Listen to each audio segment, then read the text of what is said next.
What's up, everybody? We are here on your airwaves, bringing to you the new edition of Bad Publicity.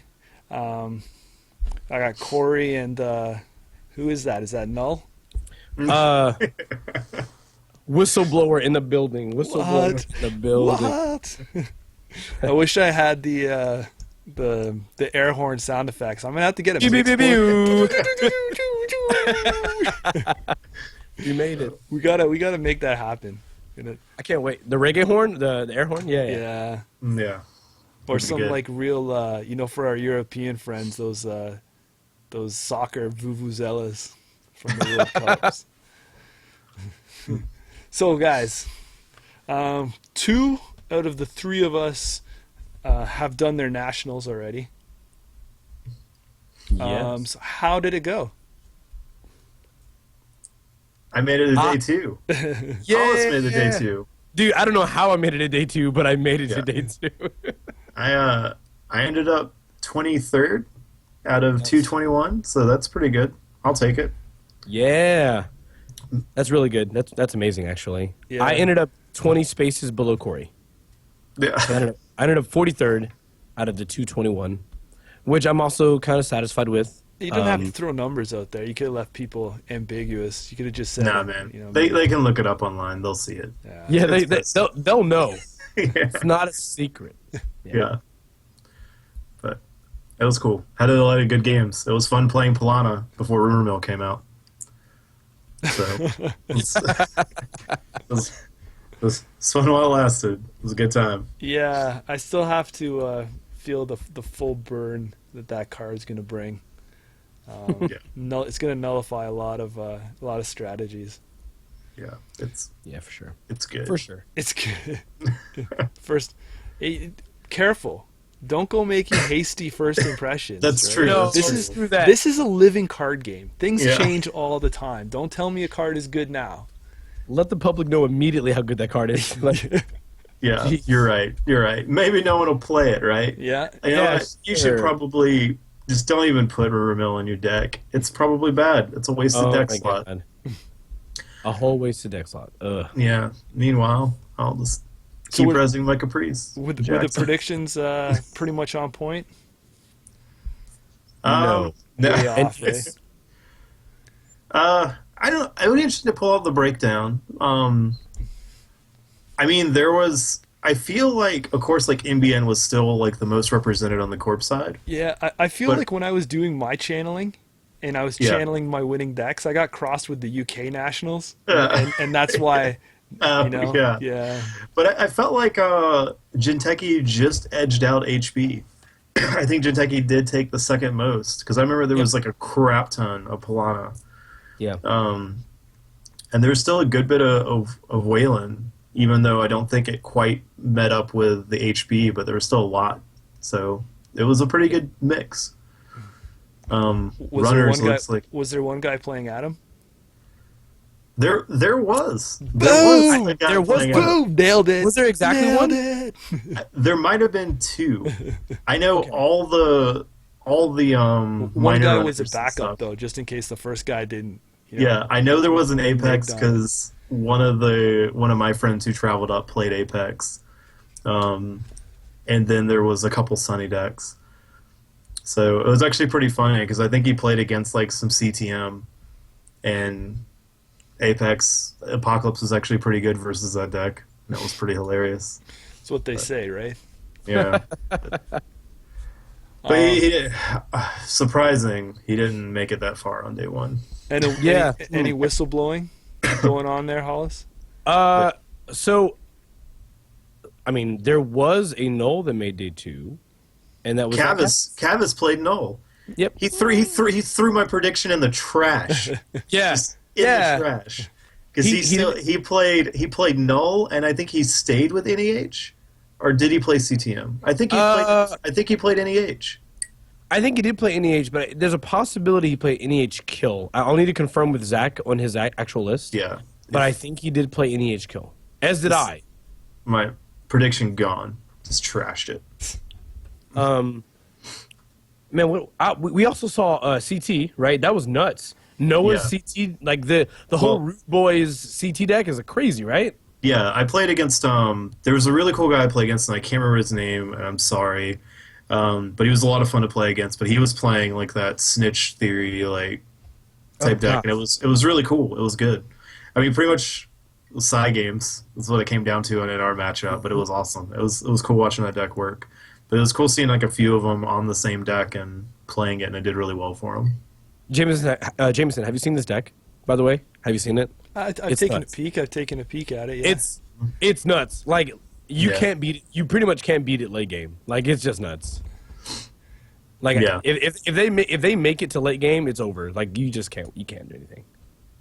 They lock down every server. Like they make too much money. They're getting in, and they're getting a million counters on turning wheel. Right? It's just Yeah, impossible. they're just going to access what's left of your R&D, or it's cool. Yep. It's a cool deck. Yeah, that's some weird picks in it.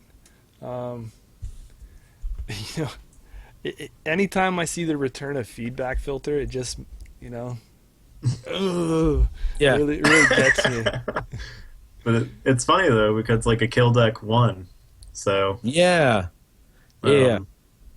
So I don't know, man. I think I think we're entering this weird state of damage coming back.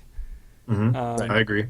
And Right. I think that a lot of people are gonna it's gonna start this flip flop stuff, right? So it's gonna be like damage is back, and everyone's gonna try the damage cards, and then all the runners now are gonna go back to running all the protection, and then that's gonna give way to the corporations slowly eking their damage cards out again, and the runners saying, "Wow, I'm wasting all these slots on protection from nothing."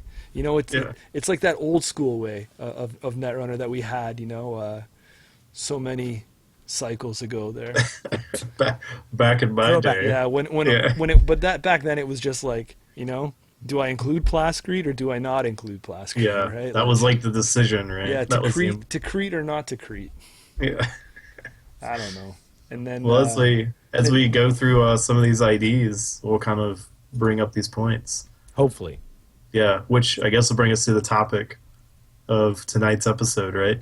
yes. So while while we were So- yammering on there, I'm sure everyone has subscribed and Yeah. given There's it a something like else already. they should check out, right? Yeah, probably. I've Yeah. got a feeling about this orange sign over, Over here, there, I- over. It still amazes me, Hollis, that you don't know where it comes up. Yeah, I'm like, it's because I don't know which screen I'm gonna be in, so I'm like, is it over there? Is it over here? Is it over down there? Just do like the rotation. It's over here. You know Yeah. what? If you showed up on time, you'd have your pick of which Hollywood square you want to sit in. That's my fault. I'm the reason why we're late. I'm so sorry. Right? Oh my All God. these squares are empty, and it's first come, first serve. You sit in it. It's not like you're the Whoopi Goldberg where you're getting center square for a couple seasons in a row. Oh my god. I wonder how much money she got paid for that. Also, Probably more than we make on the Patreon. probably. Yeah. Play though. So if But you maybe guys- you guys could help that. Yeah. If If you like what you're hearing Yeah. or watching or anything on the channel, it'd be really cool. Yep. Throw like $1 a month. Be pretty sweet. Or A single don't. dollar. Still watch. Have fun. enjoy. Yeah. Let's get into what we came here to do business of, people. Let's dive right into it. Although we haven't dived right into it, so.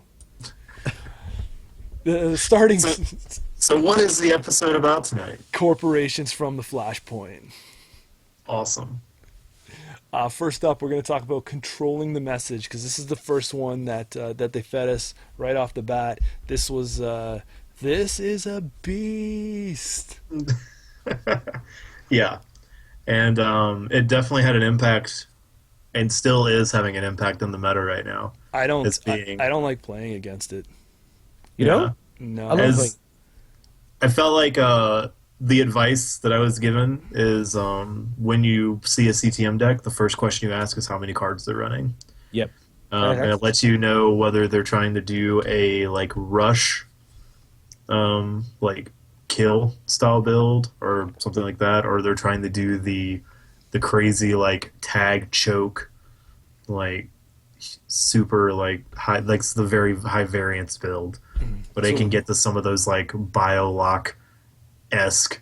So what's the correct number there for those listeners then? So if you're playing CTM and I say, how many cards are you running? So if it's 49, it's the rush build. Yep. And if it's the 54, then it's the, or even 59, right? I think some I've seen have actually gone up to 59. Someone, Some of it's- them. Yeah. Yeah. I'm gonna build a deck, so I'll sit against you, and you're gonna be like, "How many cards are you running?" I'm like, 47.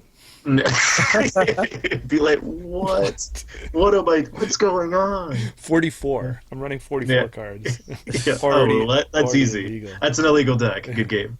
And I'll shake your hand now. I'll shake your hand. Yeah. I don't know how Well much played. you guys have played against this, but it's just nasty, man. The decks out there, I don't know if you saw the one that won the UK regionals, and I think that's kind of the most popular one that I've come across. Yeah. It's all over the place, right? Like it's installing. It's like this deck is going to tag you. So I don't, do we go tag avoidance now or tag removal? You splash that networking. Yeah, Yeah, definitely. The networking. not paper tripping. Well, so some of the tactics I saw encountered this. New Angeles City Hall. You actually saw this in a lot of those Chaos Theory decks and stuff like that. They were slotting stuff like that to be able just to pay through them. So when you made all the money in the world, it was easy for you to throw a couple credits to avoid the tags. Yeah, and I definitely think it's going to be from some of the spoilers coming across here and some of the styles of cards that we've seen. I think this cycle is going to be making money again. Yeah. We're going to have some economy cards here, and I think something that like the City Hall, you're going to be able to put it down, because before it wasn't really the go-to, because paying 2 to avoid a tag would drain Yeah. you. We didn't really have the economy to just sit there and bounce off 4 Well- tags, right? It didn't happen. Yeah, but I guess that's really there for the breaking news, though, right? Because isn't the wording on CTM you can't avoid, like the one that the ID fires?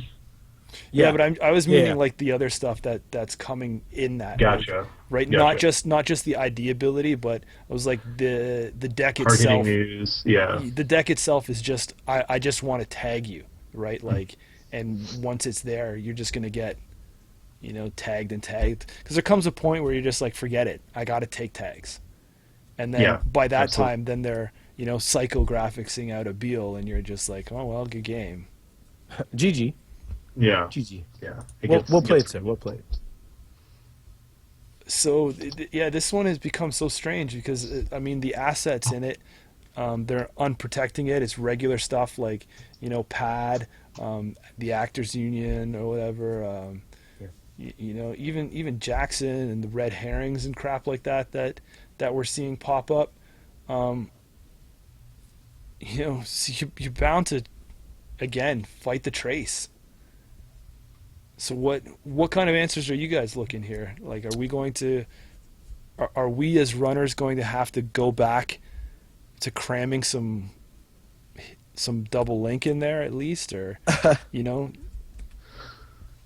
I mean, I guess if you look at what some of the decks that were pretty big, like at least in the North American championships, like you saw decks that like were real like timely and effective with their run, so they didn't have to run all the time to keep checking.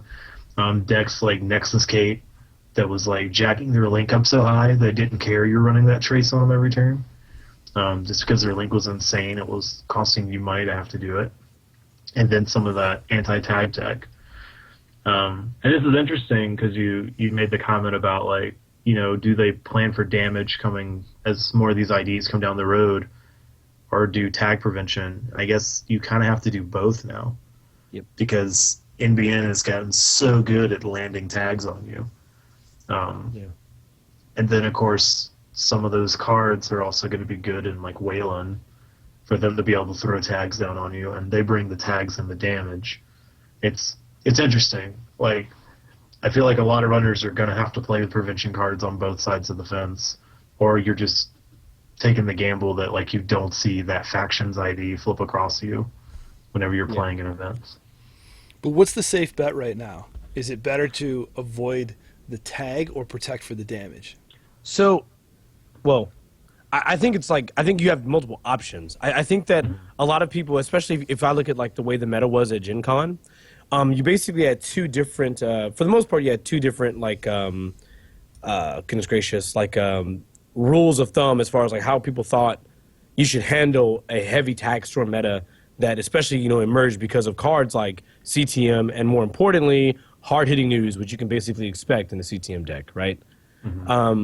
Like you either had the one crowd that said, okay, well, what I'm going to do is my plan is to play my game as usual, but mitigate those tags with a card like networking.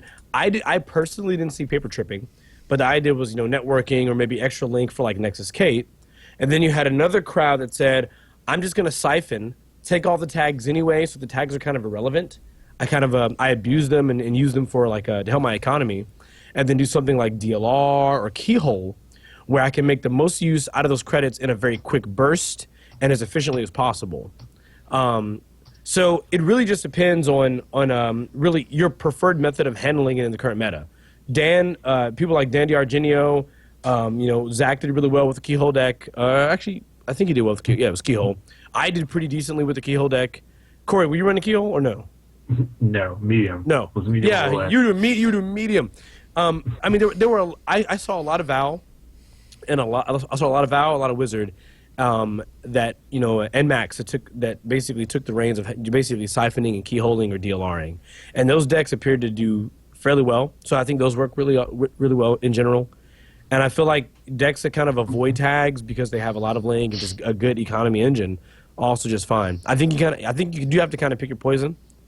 Hard-hitting news alone on top of CTM has sort of changed the way you fundamentally play as a runner in the game. Because where before the barrier was the barrier of how you run was, can I face check without, you know, a lot of penalty? It's not even just a face check anymore. It's a matter of, hey, I have a fairy, I have, you know, whatever, the mongoose, I can get through the bad sentry. The question is that when this run is done, am I getting, you know, tagged and basically my early start getting ruined at the beginning of the game? And CTM just compounds that because, you know, you add cards like Cincy Actors Union, like you mentioned.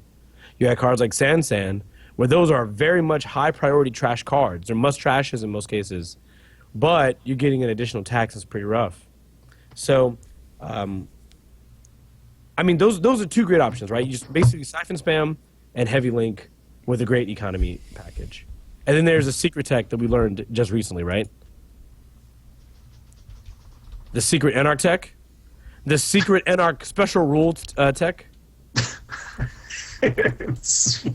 What are you talking about? The I'm not sure how this works this way, but it does work this way tech. The Salsa the Salsa Slums interaction, which still a questionable ruling, but whatever. They're reading a different card than I am, so it's cool. Hollis, break that one down for the listeners because people might. Oh, sure.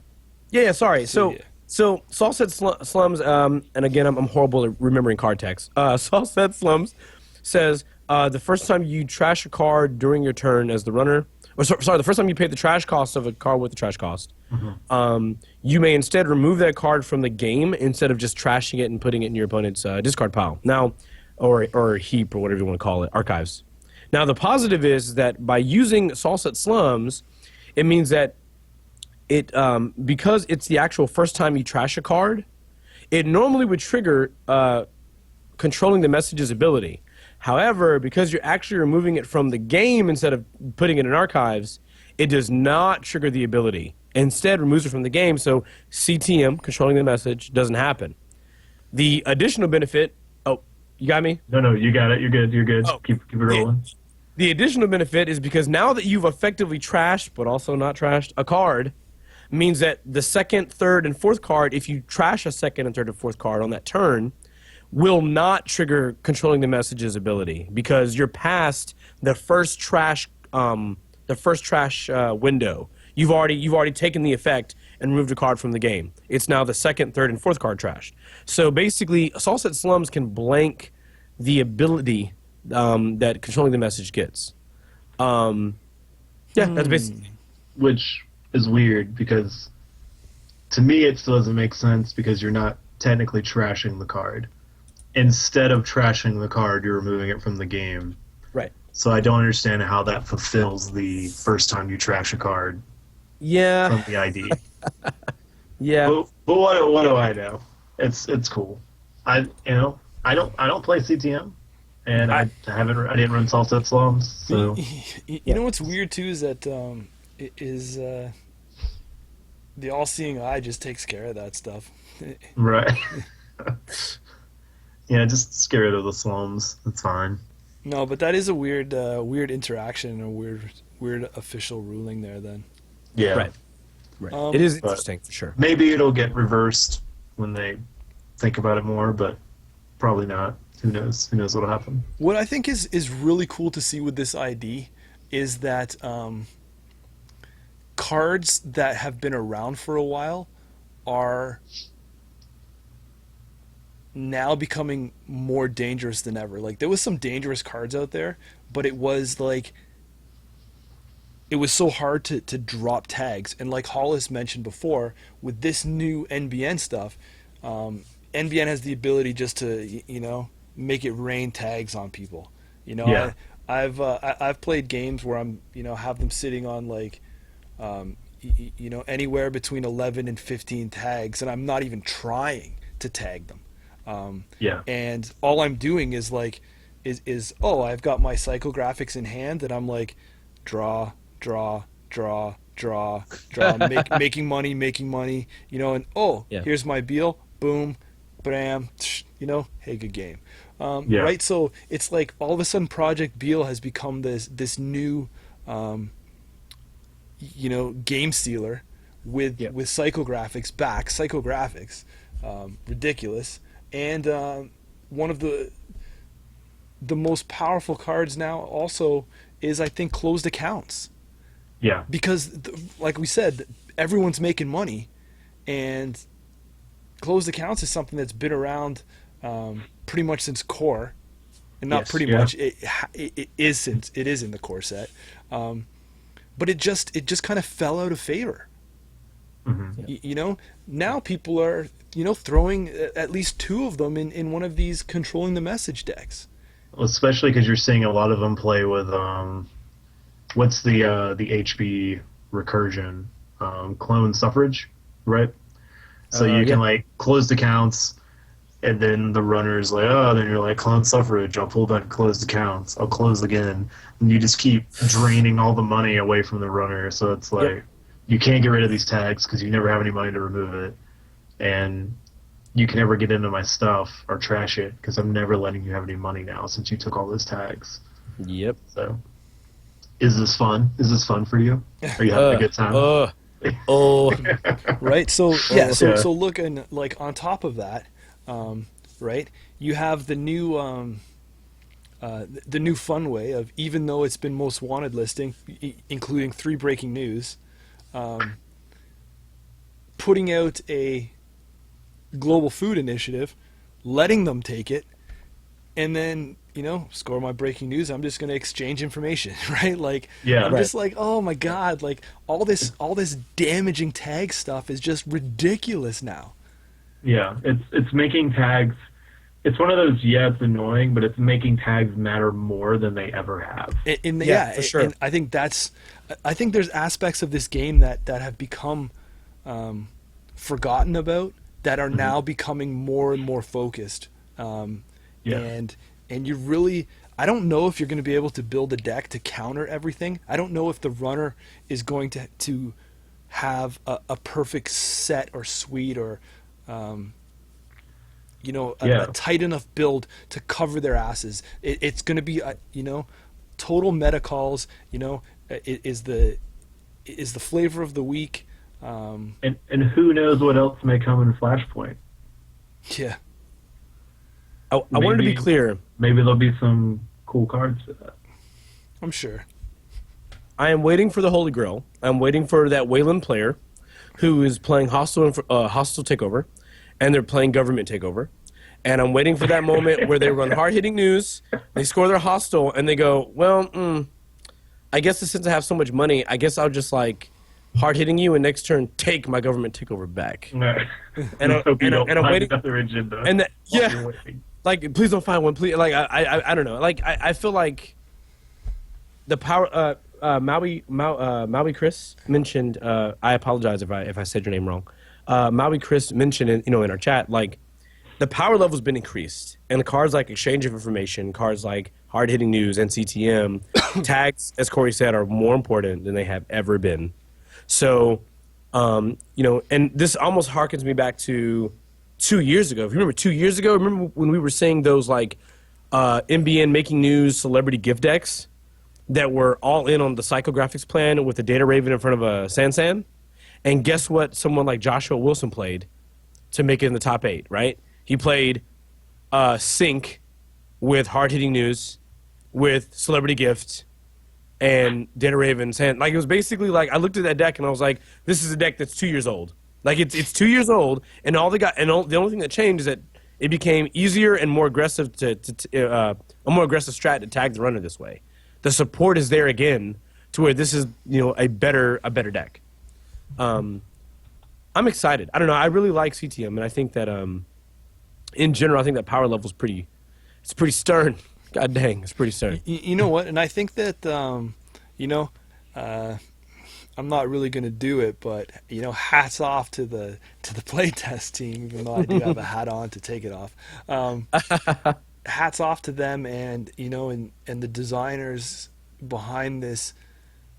I think Trace 4 is it's very well balanced. Yeah. I think any more or any less would have been either over or underpowered. Trace 4 is a bitch. Yeah. It's enough to make you care about it. Yeah. Yeah. And I think that's that's where I'm trying to spit out. Yeah. It's the perfect amount. So as we're going through these IDs, a really cool thing to note, it's kind of like a theme they're trying out for this cycle, is they're all 12 influence. Is that correct? Yep. Yeah. Which is interesting. I mean, this kind of goes back, we did an episode on the influence balances. And so it seems like in the case of like CTM, it didn't seem to really hurt it that much. Like, people have been able to take the 12 influence. There's enough good cards in NBN that they can still make really strong and solid decks out of it. Because I think what's going to happen as we go forward, you look at this suite of IDs that are coming out, and they all have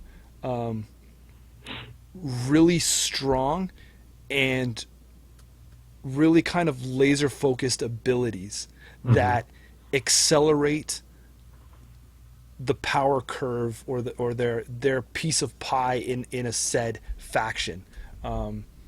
Right, like NBN dropping a tag.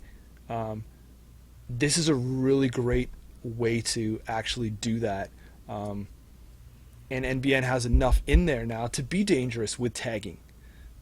Right, so 12 influence. Like I said, I think 12 is perfect. Yeah.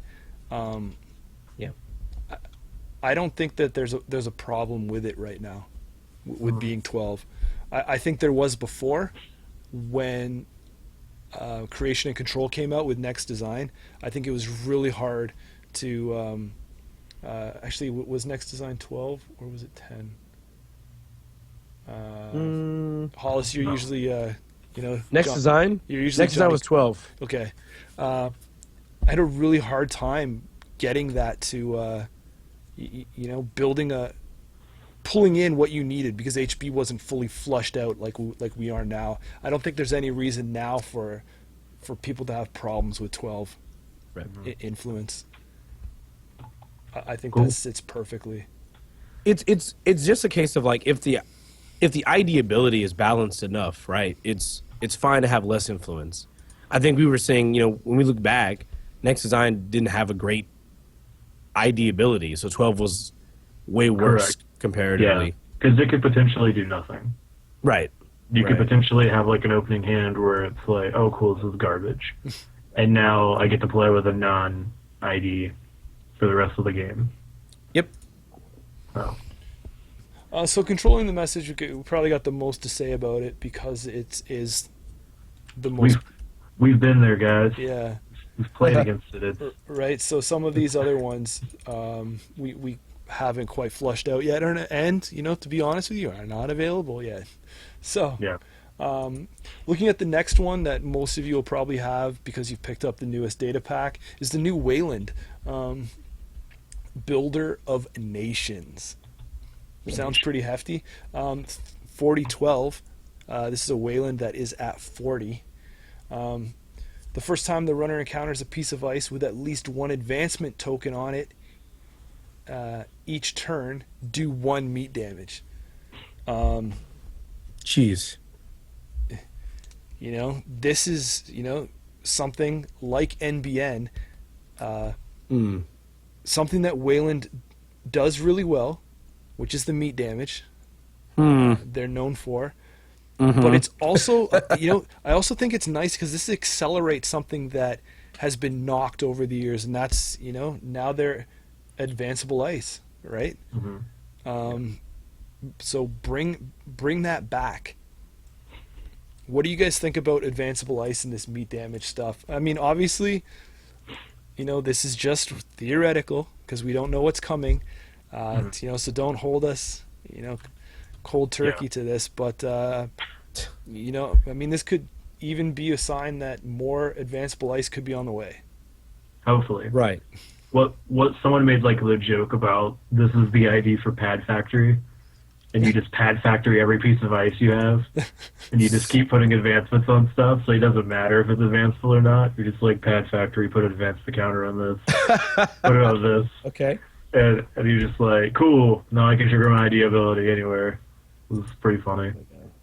Are you guys seeing this out there now? Like, have you come across? I've not played against it yet. I know there's some people in my meta that are testing it. I'm kind of in a camp. I feel like it's still waiting on more stuff. Like I feel like there might be better things coming that's going to really turn this ID on.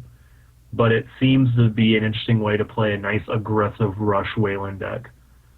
Right. Yeah. Because with 40 cards, and then the fact that you could trigger like them losing cards coming in to take stuff from you, it seems to favor like another step in trying to get the runner to trip up and make a mistake. Yeah. And it's weird because I look at this ID and I'm still on the fence about what way I would go with the build. I look at the advancement aspect of this ID, and I again like controlling the message, looking at some of older cards that we haven't seen for a while, like the commercialization, like Trick of Light. Like, hey, remember Trick of Light? Remember that crazy stuff it used to do back in the day? Like, could we see a return of that? But then I see like some of the new tools that we're getting in kill style decks. I mean, hard-hitting news sitting at 2 influence. I mean, that's not much of a cut to your 12. So that's doable right there. Right.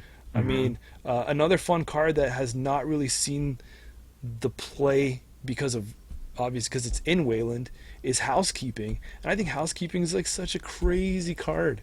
I mean, I would love to play that in other decks, but I mean, at 3 influence, it's really hard to pull out of Wayland.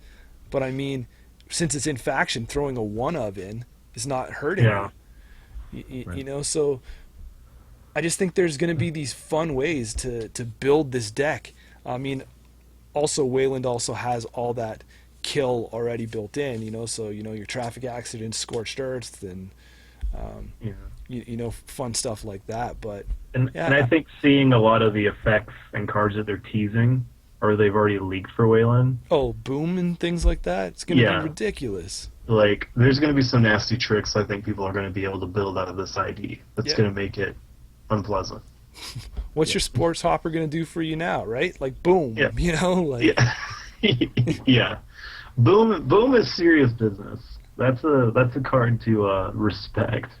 click. And there's like that feeling of dread when it's just like, here's your second tag, and you're just like, oh, that's unfortunate. what what's gonna happen? Hollis, what's your thoughts here, man? Well- Especially on the icing suite. Are you waiting for more ice? Yeah. Can it do with the old classic advanceable ice cards, or are people gonna have to look to the Constellation?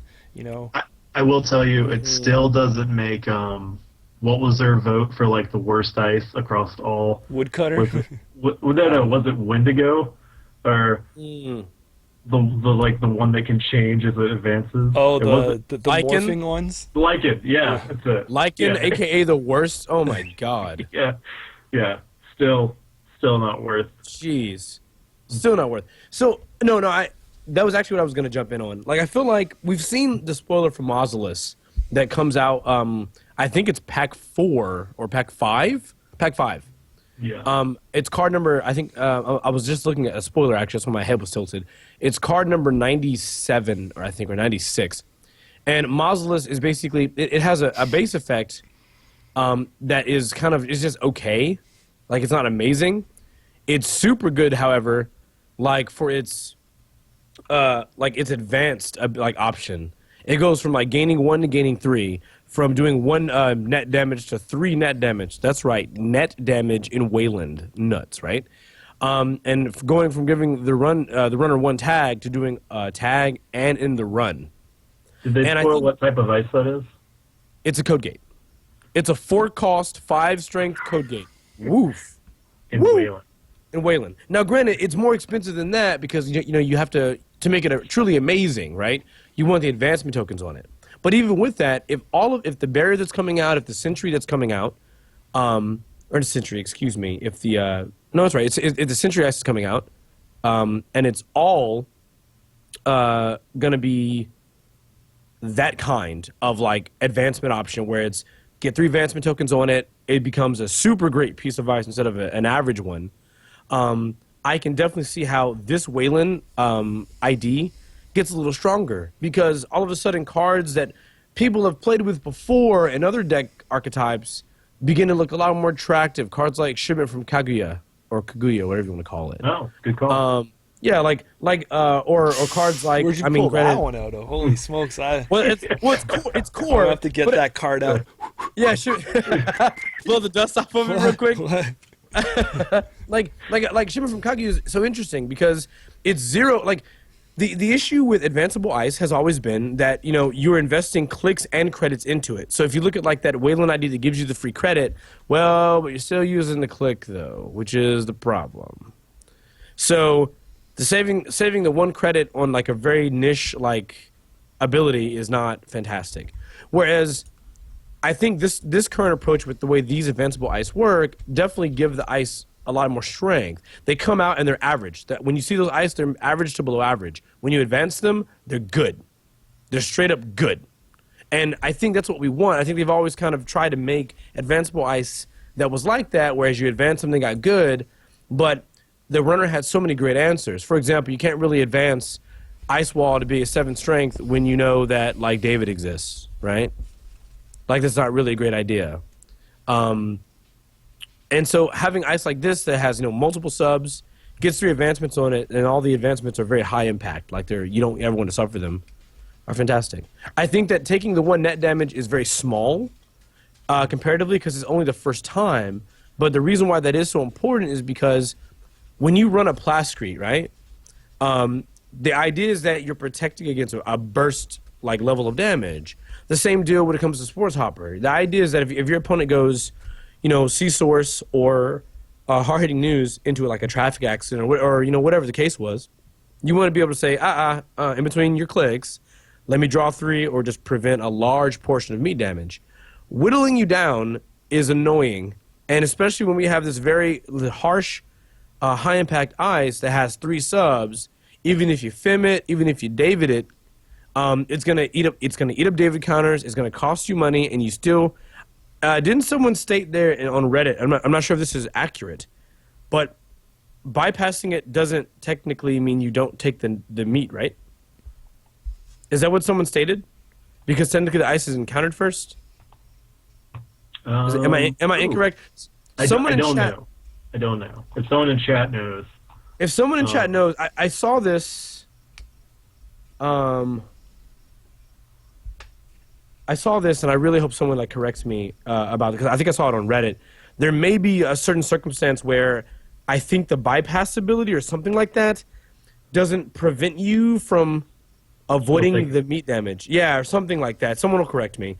And someone, Maui Chris mentioned, now that we have a card like Prisec, like that gets even more crazy, because now you don't even have to go nuts. You literally can have an ice, like a great one of these ice or two of these ice. They're going to take one meat, and then because that's an upgrade, Prisec is an upgrade, they're going to take another meat and a tag. So you start compounding all this little whittly damage, and it becomes nuts. Like, it becomes like so annoying to kind of deal with. And you even open up windows to be able to scorch your opponent, because they're taking one meat damage here, they got to remove a tag, so they can't really draw here, so on and so forth. And I guess the idea is, because you're running it out of a 40-card deck, you should be able to see these tools faster than normal. Like, you should be able to get to this setup or these traps, and to be able to find your kill cards easier. So it's interesting. Yeah. I think it can get better than it is right now. I think it potentially can be a good ID. Right. Do you know what I like about this this Wayland stuff, and from my theme of old cards good again. I remember when this agenda came out, and I'm excited to see. What excites me is always when a faction gets a big change like this, people always try and look at what the optimal agenda compilation is going to be. Yeah. For a long time, when it came out, I've really liked the cleaners. And now, you putting a 5/3 agenda in here that actually can do something, right? Like, whenever you do a meat damage, do one additional meat damage. Before, it was really hard to click that off. It was either basically just giving your, Scorch an extra little bump. But now that you're doing this, whole little prick, when you encounter a piece of ice, do one meat damage, do one meat damage, Now with the cleaners paired with that, like 2 meat damage, I think that's just that's gonna be sick. Yeah. I really hope the cleaners makes a comeback. Yeah. It's cool. That would be interesting for sure. For sure. For sure. And you look at something like Wayland has the 1-point agendas. Yeah. So it's not even foreseeable to do the same thing, right? Like, throw one exchange of information in and let the runner score that for you. Yeah. Yeah. It's true. Like, they're laying out tags. All day, every day. Yeah. It's interesting. Like, it's one of those ideas, like, it's out. I don't think it has as much support right now, but I think as we see Flashpoint release and come out, it can get there, and it can be something that can be respected. It's interesting ID, it's interesting ability, and it's something it's a nice addition to the Wayland lineup. Right. I would also like to mention, I don't think this ID, like, as happy as I am to see it, I don't think it's super high tier. I guess I should mention that. Oh, look at this guy coming in with his tears. I don't think it's super high tier. But I think that it is fun. I think it's interesting, and I think that's fine. Yeah. I think it doesn't have to be high tiered, to enjoy it. Yeah, what I mean? It's true. So okay, as we go then, Hollis. I have a spot, and I'm going to put you on it. Oh boy, I can't wait. Okay, so we've done 2 so far. Controlling the message, and we have the Builder of Nations. You saying controlling the message, number 1, and so far this Wayland one is number 2. It's number 2. Yep. Okay. CTM number 1. This How card number far will this Wayland slide for you then? 2. I don't. We're about to find out. All right. So what are we moving on to next? Is it? Are we? We're going down the line, the right? next one that will be released when it comes to is I don't know, what do we call this one? PU? Yeah, PU.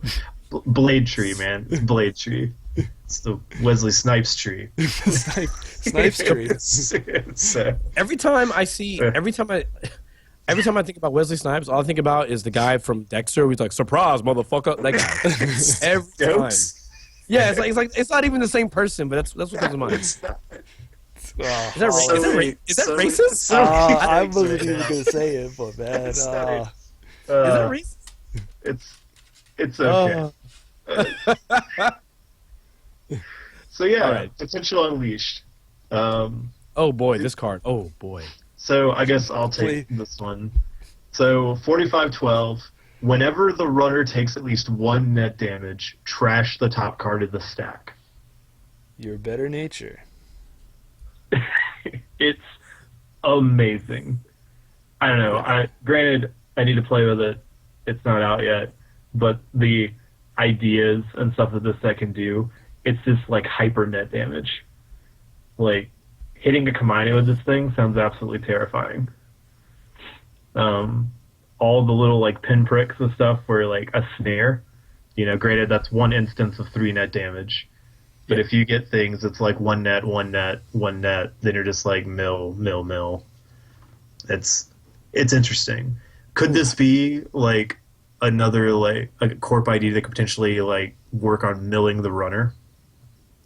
I was just gonna say like this versus old school noise and whoever mills first. Yeah, well, noise doesn't have to come at you. Like this needs you to interact with it a little bit. I'm gonna be in that camp of non-interaction noise, but it's cool though because it's like every net damage is effectively. It's interesting for the runner because like if they come at you and they take net, like they can look in their grip, right, and be like, I'm okay losing these cards, but they don't know what's on top of their stack, and so now they have to think like, oh well, if I hit a shock in archives, like that sucks, but what am I potentially losing off the top of my stack? Right. Because that's like a realm of unknown for them, so it makes them make some really interesting decisions in thinking about stuff. Yeah, I like the fact that it's just net damage, multiplied, right? Like just that extra bonus. But then again, now we're entering like a whole new world where it's just, another aspect of damage increased, right? Like it just seems like that, damage is the theme across this. It's like they've really amped up the kill. Yeah. I guess some of these IDs are just like, man, you're not letting us score agendas. We just have to kill you. You're leaving us no choice. You rumor milled all of our glacier upgrades, so now we have to try to kill you.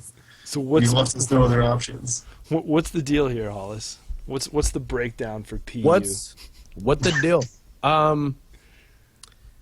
Oh boy, it's funny that it's PU. Like, alrighty.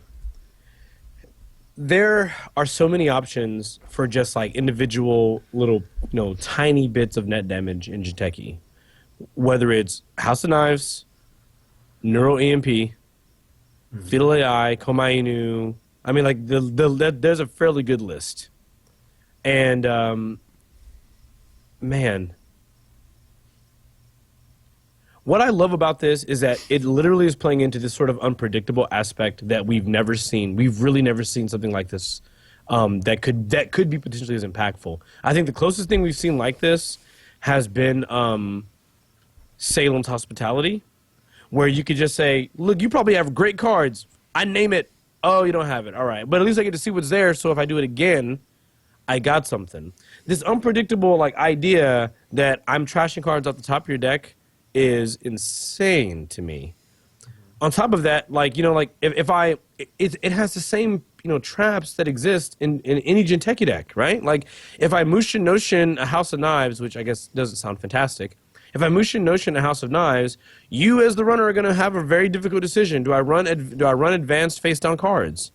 Okay, so you're not? Well, that's cool, but that means that now I have a agenda that lets me, do one net to your hand and then one from your deck. And then if you hit that my Yagura without an icebreaker, that's fine. Do one net and one from your deck. Hit a shock, one net, one from your deck. A snare, 3 from your hand, and then one from... I mean, I do think this is incredibly scary.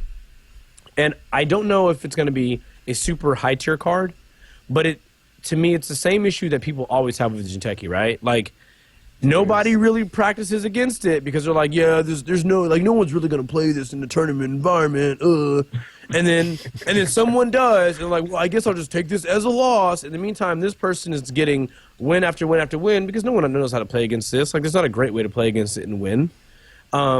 And I feel like this is the decks that use this card are going to be similar. Do you guys agree? Do you think I'm wrong? Am I really off base there? And another interesting thing that I don't think it's mentioned up too, like, think of the player information you can gather off of this. Right. Like, early game, a runner comes and, like, hit a shock. And it's like, okay, here's a card from your hand. Oh, this is also top of your deck. Now I'm gaining more knowledge of what you're running and playing with. And you may reveal something to me that you didn't want to give up. And I just see it off top of your deck, and I'm like, oh, so that's what you're trying to do. Or I know that that's now a breaker or an option you have.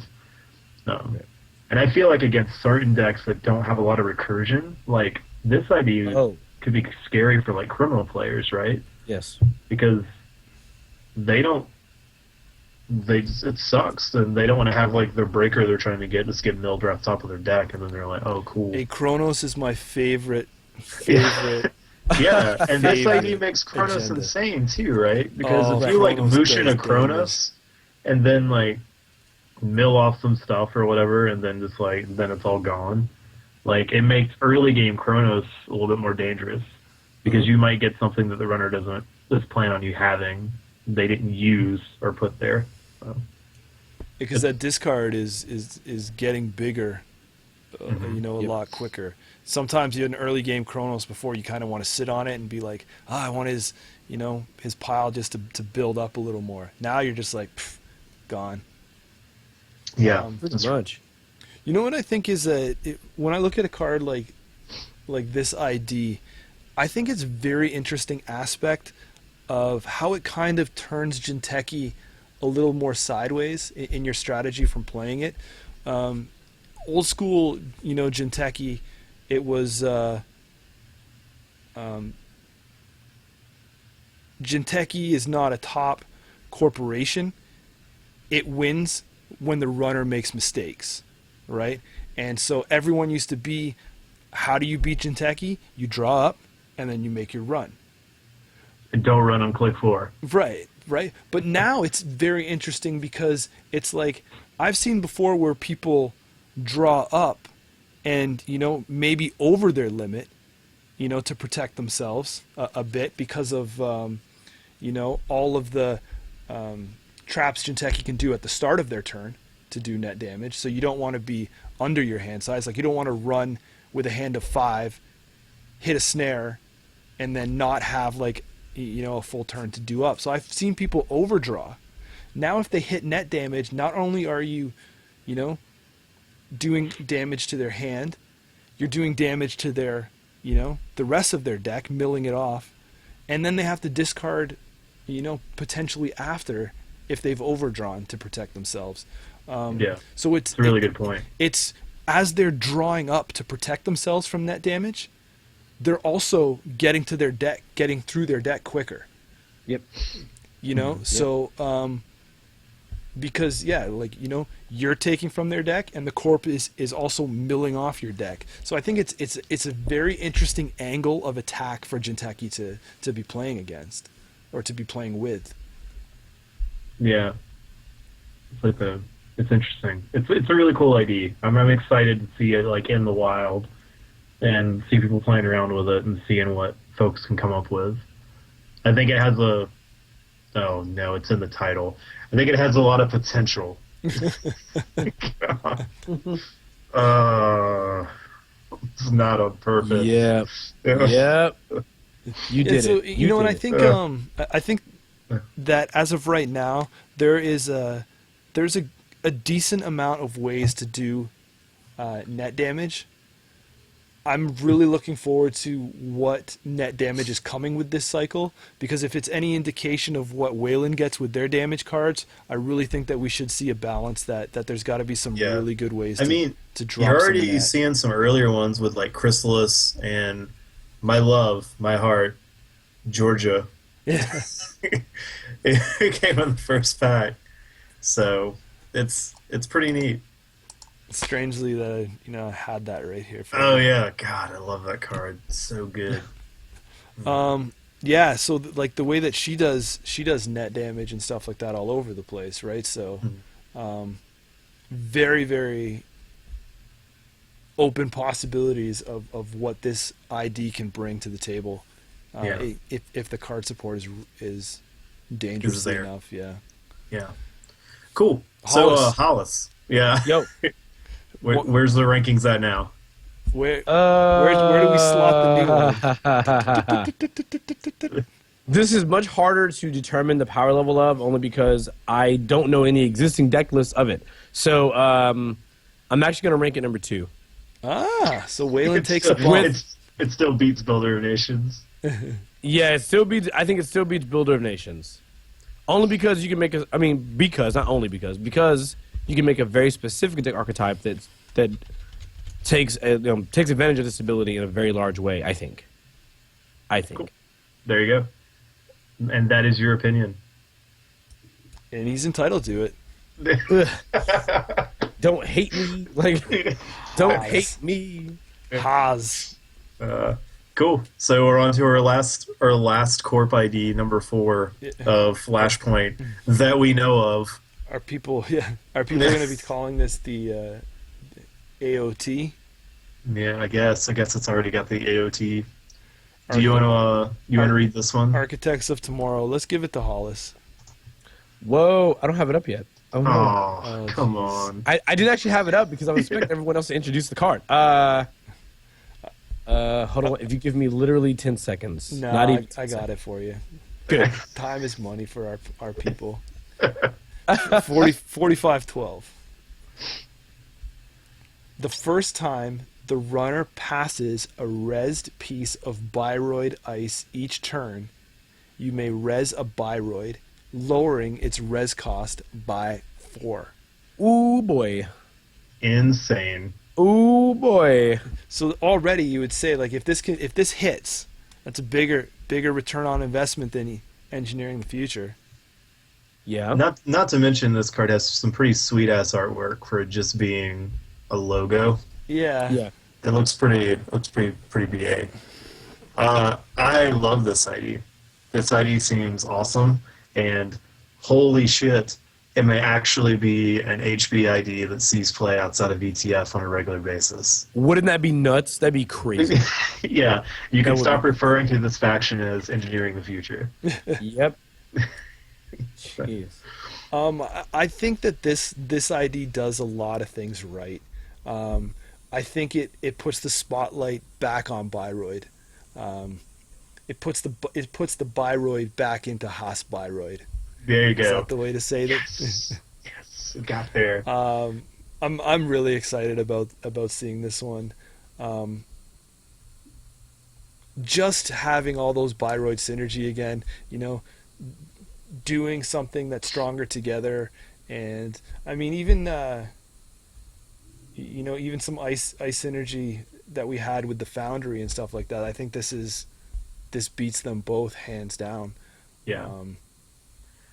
It's crazy because the other thing, that a nice detail, if people didn't catch, is you don't have to res that Bioroid on the same server that they're running on. You can res that Bioroid anywhere. Also, it can be any Bioroid. Their assets are upgrades, I believe, that have the Bioroid subtype. You can res those off the ID ability. It doesn't have to be a piece of ice. It's awesome. It's super efficient. And it makes cards like you see early, like we get Fairchild 1.0, right? Like, now you're looking where you're like, oh, that's cool. It's like the pup or whatever for HB. And then you see it, think about it in this deck. Like, the runner hits it, and now they're like, cool. I guess I'll pay through this. And you're like, sweet, man. Well, I guess I'll res this free Eli or this Marcus, or I'll pay a couple credits and get a Heimdall 1.0. So crazy, right? You know? Yeah. Like people, you'll see Bioroids you've never seen before in your life just because they can res it for next to nothing. Yeah. Like, welcome to Dale's Discount Bioroid Shop, where Dale's? you'll see every Bioroid we got. Just resin left and right. So it's crazy. Hollis, you got a Bioroid list. Break down some of these classic Bioroids that what the discount we're getting on them. I don't have a list in front of me, but I will name off literally like ones that immediately come to mind. You ready? Yeah, man. I hope you're ready. Here we go. I hope Janice is on the list. Continue. Well, it's actually not. Like, that card is still not. Okay, so in no particular order, to an extent. Eli 1.0, Ravana 1.0, Fairchild 1.0, Fairchild 2.0, Itchy 1, Itchy 2, Heimdall 1, Heimdall 2. Sure, we'll say Janice, Vikram. No, like, what are we getting? Like, what are you resin? Oh, me personally? No, like, so, you're saying you're resin and Itchy for what? Oh, sorry, so you could res an Itchy for one. One credit for an Itchy 1.0. An Itchy 2.0 for 4. That's gross. For a Marcus for free. Marcus for free. Eli for free. Even though it's, Eli for free. A Heimdall for 4 credits. It's gross. You can res a Ronald 5 for free off of this ID. Okay, calm down. Calm down. No, my biggest thing about this is like proactive resin, and I've said this before. Proactive resin. Hollis. Yeah, resin Hollis. Proactive resin has rarely ever been good. There's been a few cards that we can use that we utilize for proactive resin, right? Like, as an example, Executive Boot Camp is proactive res. Your turn begins, you go ahead and res a card, reducing the cost by 1. Amazon Industrial Zone. Whoa, you can go ahead and rub some dust off that card. That card, if you recall, if I'm not mistaken, isn't it this effect? Is it reduced by 4 or is it reduced by 3? I think it's 3. I'll pull it up while you're talking. Right, but so Amazon Industrial Zone says, you install the card and then you may res it immediately. Reduced by 3. Yeah, res it immediately, reducing the res cost by 3. This card basically says, of course, your opponent passes the first piece of Bioroid Ice, and you can just res another one. Even though proactive resing has never really been great in this game, I think that huge reduction is a big deal. Like, that's pretty significant. Think about this. The Fairchild 1.0 is effectively the pup of HB. And Fairchild basically allows you... That means that if you start your game off with Fairchilds and Eli or Ravana or whatever you want, it doesn't really matter. If as long as the Fairchild's in your opening hand, if they face check that Fairchild, the moment you res a Fairchild for 1, pretty much you're almost free resing the next Bioroid. Not only that, but it's kind of, in my opinion, what's scary is it allows you to res more volatile Bioroid Ice like Itchy 2 and Heimdall 1 and Heimdall 2 much earlier than what your opponent would think, where they would have to lose 2 clicks immediately. And that kind of tempo shift is a really big deal, considering that you as the corp would normally spend a lot of money also resing that kind of hefty ice. I like this. I think that there is a Glacier deck here that people will work out and play with, for sure. And I think it also does things like it turns Ravana on super hard. Because now it used to be that you could find the server with Ravana and be like, all right, well, there's not that much nasty stuff out early game. I can just keep hitting this server. And now they could be like, well, now I'll res this Bioroid over here that has trash a program and whatever. So now you have to worry about dealing with my Ravana instead of just having easy subs to burn through. Mm-hmm. And my friend Ricky sent me a list of, basically all Bioroid Ice. I don't know if you guys have actually taken a second to review the list. There's way more Bioroid Ice than we thought. There's a lot. If you take out Adam, Alex, and Ronald 5, and Ash, who's technically a Bioroid, it looks like 19? Yeah. Like 18 or 19 pieces. Right. Which... That we know of right now. Mm-hmm. 18, so there's as we know right now, there's 18 to 19 ice that are currently that we can play. Now, even if I were to go crazy and say, all right, there are certain cards that I would personally refuse to run, just based on still the cost associated. Like, I still may not run Wotan. I still may not run. I was going to ask you my next question: is some of these forgotten Bioroids, do they become better? I don't know. But at this point, like cards like Sherlock 2.0, like right, it seems like an amazing piece of ice for 3. Like, it does, right? 7, I don't know, but I'll pay 3 credits for that. Sure. Exactly. Yeah. And not to mention, when you look at it, like kind of when you look at the way ice suites are built in Netrunner, HB decks are going to have the 3 Eli. They're going to have the 3 Fairchild. They're probably going to have 2 to 3, I think 2 to 3 Ravana, and they're going to be splashing any number of, oh goodness gracious, what card am I thinking of? Of like Sherlock 1 or Sherlock 2. Probably Sherlock 2 as a 1X or 2X or whatever the number is. I mean, basically, you could very easily, and itchy ones, you could very easily slot in 12 to 15 Bioroid ice that are the what I would consider like staple HB ice that are already played heavily, especially when you look at Eli and Itchy and like Fairchild. Like, you immediately get a fair amount of ice that you auto-play and then splash in a 1X or 2X or whatever the number is of high-cost Bioroids they don't see as much play because they're so cheap. They cost so little now, like comparatively. Do you think you see Highland grid decks popping up with this ID? Now that's questionable, but I can see. I don't know, but I can see where they become a way better card now, because that is the way to get around Bioroids without paying an arm and a leg. And when you start super stacking Bioroids, I think your opponent's going to have a tough decision to make, where they're going to go, you know what, I could pay 4 for this Eli or pay 6 for this Heimdall, or whatever the case is, but maybe it's better to just take this brain or take this tag and double click through. I save money in the long run. Well, okay, that's nice. Lose all your money. Yeah. Got him. Like, and I think that introducing that problem makes the deck very interesting. Mm-hmm. It'll be really interesting to see what pops up, but I'm a big fan of this ID, and I think it's going to be good. A lot of people think that you need the executive boot camps and things in something like this to protect against Val and things like that. But I think we're forgetting about some of the, again, way back playback cards, right? We have Bioroid efficiency research. Right. Right? Oh, yeah. Res that damn Bioroid for free, man. And you're also getting the Wetwork refit, which actually may be another upgrade that would be worth. Granted, that doesn't solve the res problem that you mentioned with your Bioroid efficiency, but some other things to play around with Bioroids. Is there another way back old school card you've dug up that can be solid in Architects of Tomorrow? Strongbox? Hold on, let's look at Strongbox. Ruhr Valley. You got it. Nailed it.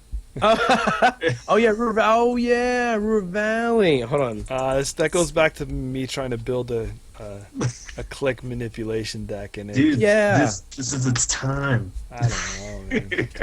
As an additional, Ruhr Valley with Strongbox and losing clicks with. I don't know about that, but Strongbox. Actually, Strongbox could be interesting. Right. Strongbox because it's cheap. Well, because Jeeves not a Bioroid. That I don't know. I don't know how Jeeves avoided that. Maybe they knew though. He's just Maybe an alliance. I think I saw someone ask this in one of the StimHack forums, and I think the reasoning is the way the card's described. It's like a line of Jeeves. Like, it's not a character Jeeves who's the Bioroid. It's just like you have access to these Jeeves model Bioroids or some shit like that. So it's just, I don't know. It seemed plausible enough. I was like, sure, whatever. No, man, I don't buy it, because if it was all them Jeeveses out there, and it was just like so readily available, it wouldn't be unique. Yeah, that's true. I don't know, man. Then I don't know. Theme it out, FFG. Maybe Architects Tomorrow doesn't like butlers. What do you think about like the how much better brain taping warehouse gets? Because technically, that's just, it's a one-cost asset for you, but it means that the first Bioroid they encounter, if you were to look at it in I guess the best case scenario here, unfortunately, is what I'm looking at.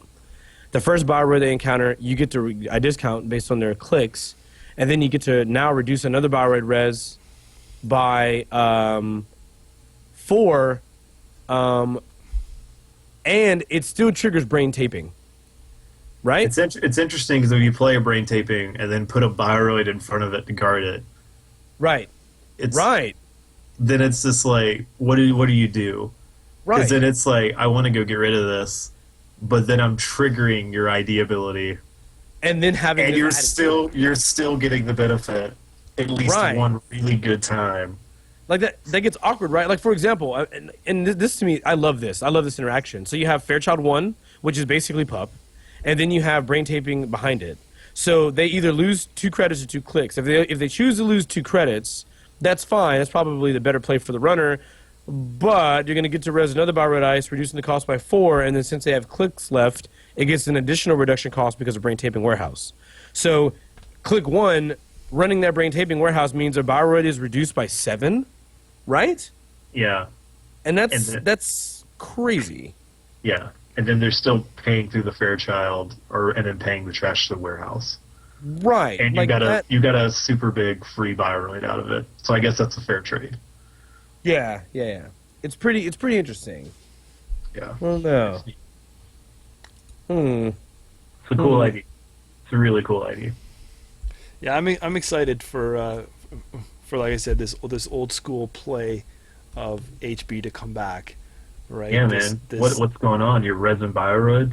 Yeah. I still like the Bioroid efficiency. I used to use that back in the day. It's cool. It gets you a way to get stuff res.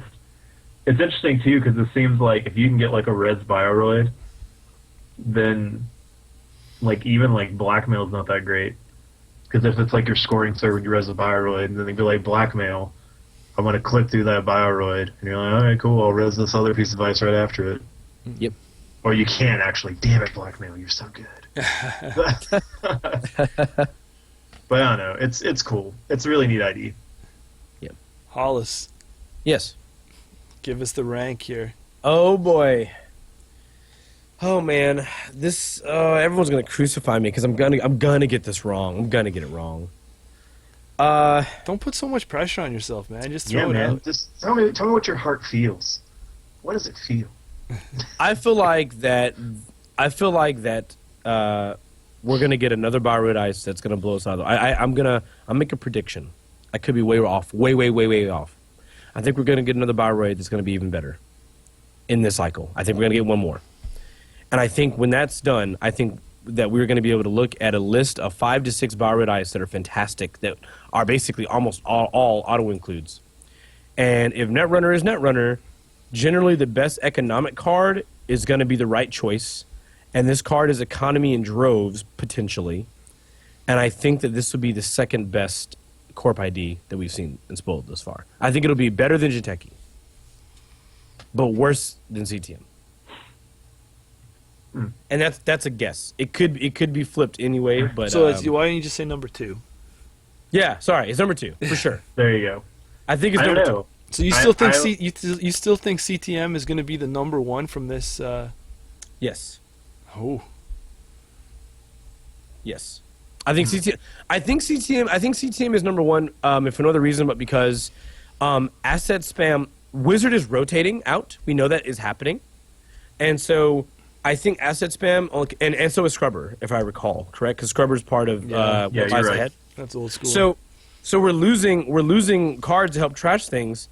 A deck that punishes the runner for trashing things is even better when that happens.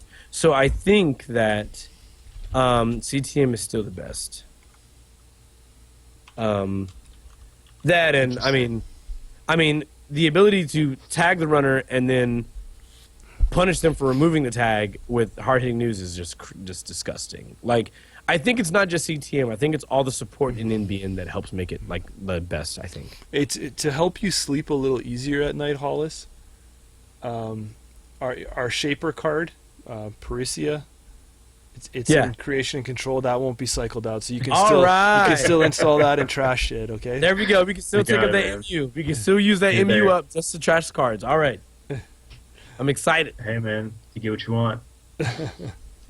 It's interesting. It's in, I don't know. It's interesting to see how it shakes out.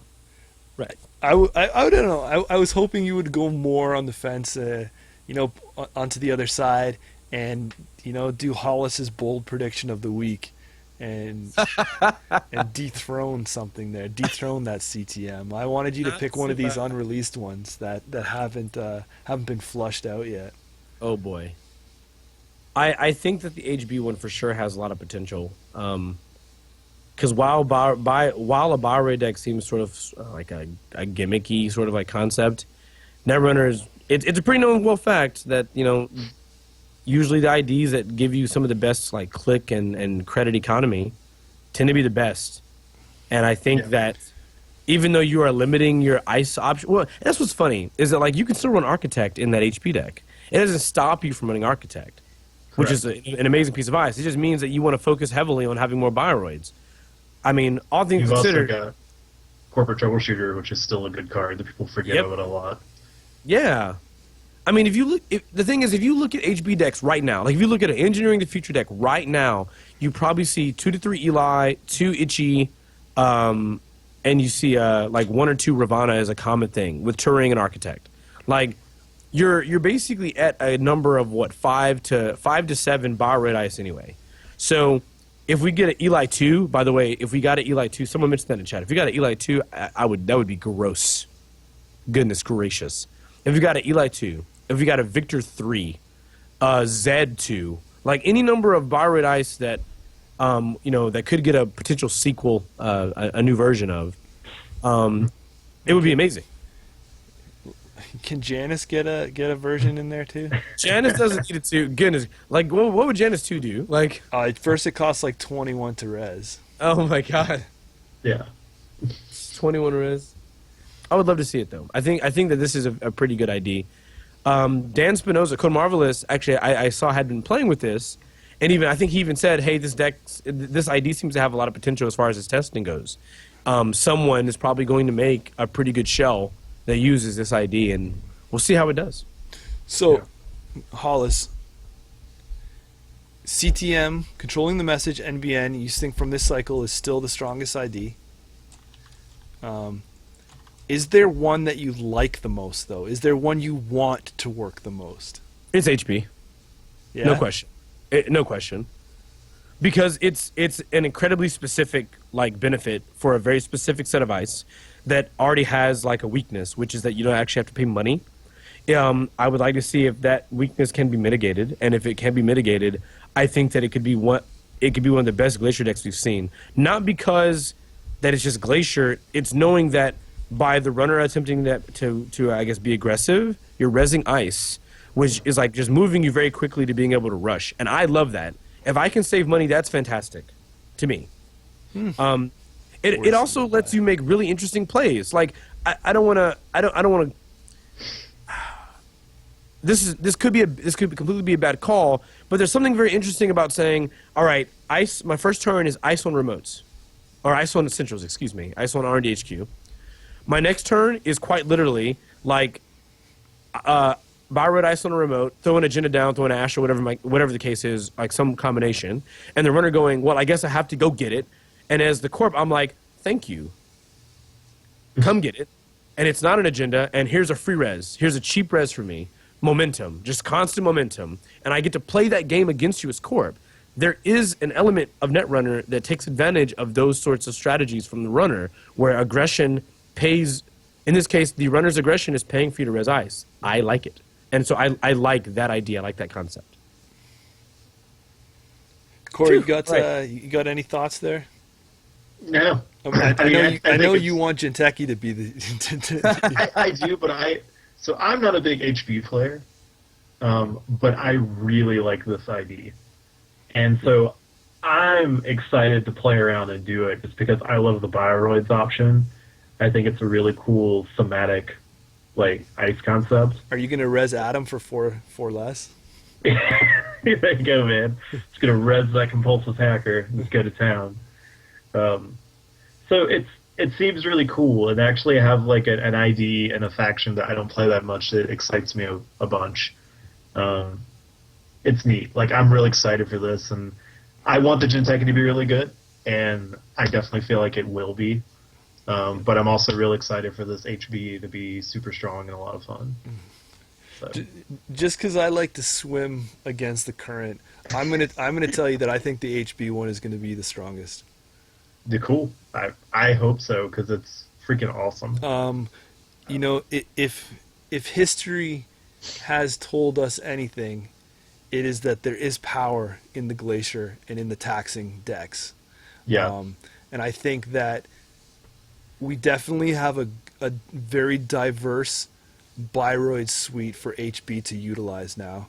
We have cards, like the Bioroid efficiency to be able to pop them off turn to protect against certain things in faction, so you're not using, the influence there. And I think that you will see a return of enhanced login protocols. Oh yeah. To actually, put the nail in the coffin. Oh my god. Where it needs to be. Using this before enhanced login protocol, we saw it used off. What was it? Replicating perfection. Back worlds two worlds ago. When it came out, using that taxing style glacier deck that Jinteki build had, adding the tax of an extra click onto that. It was hard, but it was doable, and people, as much as you got slapped in the face, you can work around. I think bringing enhanced login protocol back into an HB deck, back into a Bioroid deck, I think it's going to be more detrimental than it was in RP because of the clicks as currency that are available to the runner, and you don't want to get caught without a breaker and someone's rezzing one of these very, very punishing Bioroids, and you are one click short from clipping it.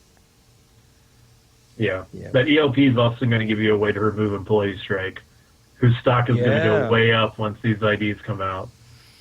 I think currents are important, man. I think they're an overlooked, underappreciated aspect of the deck building. I wish some of the runner ones were a little better. It seems like all the cool ones sit in one faction right now. Shaper and Criminal really need some good currents to balance them out. But that's a different discussion. But like I said, I think that the HB one is the one that will be on top. It doesn't need any tricks. It's going to play simple Glacier and just pump it out to win. HB has done Glacier very well in the past, so there's no reason, to bet against it now. The one that I want to work the most is the Wayland. Yeah. I'd love to see what they do for meat damage and stuff like that. And like I say, I really like the cleaners and can you imagine like 1,000 cut style deck in meat damage? Like I just think it'd be so fun. Mm-hmm. Yeah. And just amplified with the cleaners and what is in store. What does Wayland have coming to flush it out? Everybody has known that Wayland's needed something for a long time. Is this the cycle that it gets it? I want this Wayland ID to work. Seeing some of the things they've already spoiled, I think Wayland's got a lot of good toys coming this cycle. Yeah. They will be very happy by the time this wraps up. A boom is an indication. But, the signs of a good design is that I look at all of these IDs and I'm torn because I want to play them all.